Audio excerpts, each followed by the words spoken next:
Whoa! I filed my eligible obligation. What are you talking about? What are you talking about? I'm talking about eligible obligation on the USCA. Oh, you talking all that kind of stuff. I'm striking all that. If I hear it again, I'm not going to let you represent yourself. I promise you. Oh, That's enough. I don't want to hear another word. okay. I'd like to also. Another one? I don't want to hear another word. No, put him out. Put your hands on me like that. Hush. Get him out of the courtroom. I don't want to hear another word. I just heard another word, Mr. Baker. Hush. All right, guys. Today we're talking about a guy who says he's a sovereign citizen and he's facing 30 years in prison. Yes, 30 years. Now, instead of hiring a lawyer like most people would, this guy thought, nah, I can handle it myself. At this point, he's either completely out of touch with reality or just doesn't care what happens and wants to take a wild risk. Spoiler alert, it goes really bad for him. The judge shuts him down completely, and honestly, it turns into one of the craziest court moments you'll ever see. But seriously, why would anyone try this sovereign citizen stuff when they're facing decades in jail? Let me know what you guys think in the comments. Let's jump into it. All right, Mr. Baker, you're before the court day for your arraignment. And let's see, you're not. Have you hired an attorney? No, sir. Do you plan on hiring one? No, sir. Are you going to represent yourself, or do you wish to have the public defender to represent you? No, sir. I'm representing myself. All right, you're before the court today for your arraignment. You've been charged by way of an information with possession of a cocaine, possession of a controlled substance, count 1 and 2. Those are both third-degree felonies, punishable to 5 years in Florida Department of Corrections and a $5,000 fine. You have a count 3, which is fleeing or attempting to elude high-speed reckless. I believe that should be a second-degree felony, punishable to 15 years in Florida Department of Corrections and a $10,000 fine. Count 4 is drive my license, cancel, suspend, or revoke third or subsequent offense. That's a third-degree felony, punishable to 5 years in the Florida Department of Corrections and a $5,000 fine. And count 5, possession of marijuana less than 20 grams, which is a first-degree misdemeanor, punishable to 1 year in the county jail and a $1,000 fine. So you're looking at a total of about 30 years in the Florida Department of Corrections if you're convicted of everything and you get the maximum sentence. And you're still wishing to represent yourself? This man was just told he could get 30 years in prison, and he still keeps doing this sovereign citizen nonsense. I really don't get it. Like, okay, if someone pulls this sovereign citizen stuff over a speeding ticket, it's still dumb, but whatever, it's not a huge deal. But this guy? He's facing 30 years. At that point, you need to drop the act and get serious before it's too late. The court does not care about your made-up laws. And legally speaking, sovereign citizen defenses have never worked, not even once, in any real court. I'm not sure if this guy knows that, but it sure looks like he doesn't, because even with so much at risk, he's still acting like he's cracked some secret legal code. There are already tons of court rulings that say this stuff is garbage. And yet, here we are, watching a guy throw his life away just because of pride.so. What do you think? Is he really trying to outsmart the judge? Or is there something wrong with him? Because, honestly, I can't tell anymore. Let me know what you guys think. If you'll raise your right hand to be sworn in. Yes, sir. All right, Mr. Baker, state your name. Lee Baker. And Mr. Baker, you have asked to represent yourself. Is that correct? Yes. How far did you get in school? 9th grade. Okay. And so you can read and write? Yes. Okay. Are you employed? No, sir. All right. How do you make a living? I'm unemployed right now. I was living with someone else. Sir? I'm unemployed. I was living with someone else. I just got out of jail about 5 months ago. Okay. Well, what is your trade? I have my own business. All right. What kind of business? A cleaning business. Okay. And have you ever represented yourself before? Yes. All right. Let's see. Are you under the influence of any drugs or alcohol today, which would affect your ability to make this decision to represent yourself? No. Have you ever been diagnosed with a mental illness that would affect your ability to to make this decision? No. All right. You understand that attorneys are trained in the rules of evidence, criminal procedure, and the law, and they're there to assist you in preparing pretrial motions, preparing for pretrial hearings, and to participate in discovery, and also preparing for trial. I comprehend that very well. All right, and sir, you understand that if you're representing yourself, you'll be held to that same standard. I comprehend that. All right, and I cannot assist you in any way. The state attorney would not be able to assist you in any way. Is that correct? I comprehend. All right, and you still wish to represent yourself? Yes. All right, Madam Clerk, if you'll print out the information, and Deputy Dexter, it's okay if the clerk hands the information to Mr. Baker? Madam Clerk, if you'll do that. Mr. Baker, when you receive that information, I'm going to ask that you enter a plea at this time. I'd like to file 2 motions on the record as well, sir. I want to do your arraignment first. All right.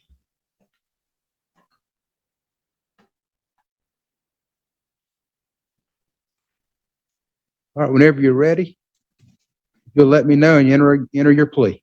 I end up plea of not guilty. Okay. All right, you're filing motions. Yes, sir. I You have got. copies for the state. Yes, I do. Okay.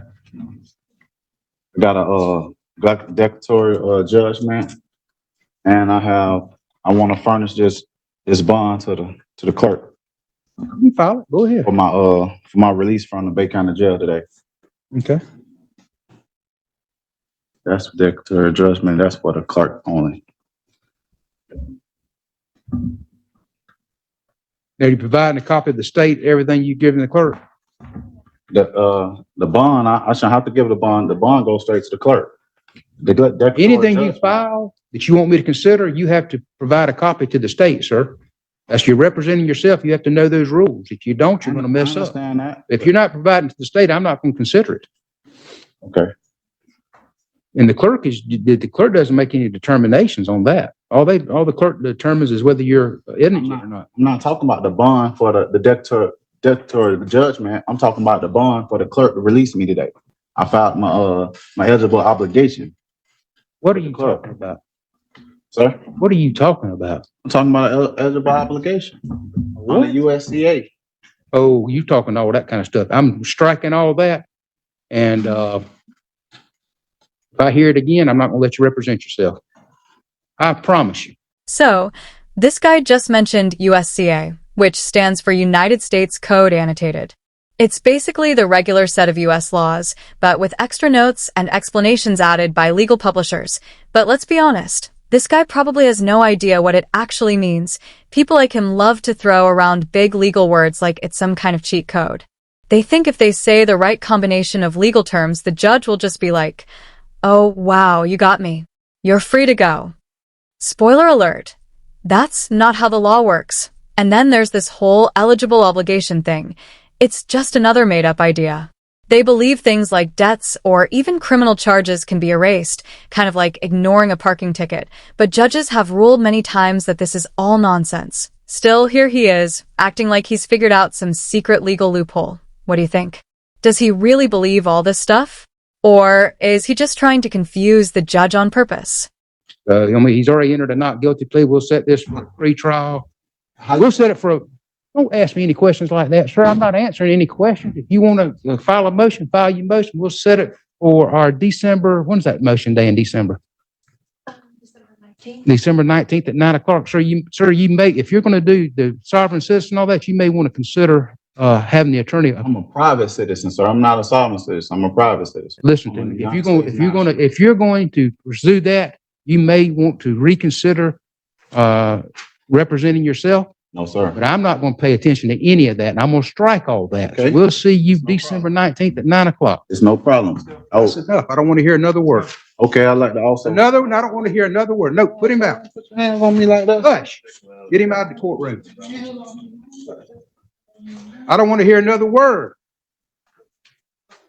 I just heard another word, Mr. Baker. Hush. Whoa. Mr. Baker, I'm going to appoint the Office of Public Defender to represent you. I'm going to find that you're not competent to represent yourself at this time. I'm going to reverse my decision. The Office of Public Defender is going to represent him. We'll keep it on that December 19th date. I just did. Come on now. Y'all close that door where I can't hear him or he gets in any more. The judge told the man, "Okay, you've said you're not guilty, so we'll set a date for your trial. Don't ask me any more questions. Just file a motion if you want to." The next motion day is December 19th at 9 a.m. Then the judge warned him, "If you're going to keep doing this sovereign citizen stuff, maybe think about getting a lawyer."